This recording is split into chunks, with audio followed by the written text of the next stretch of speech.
Hi, welcome back to another episode of Rising Genius. In today's episode, I'm going to show you a fun activity that you can do with your kids using nothing but, you guessed it right, this humble poppet.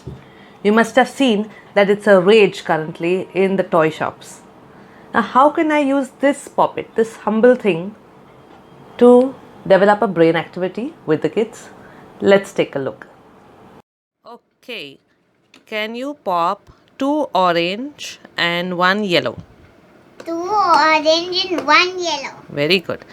Can you pop 3 blue and 2 green? 3 blue and 2 green. Very good. Oops, you did something wrong.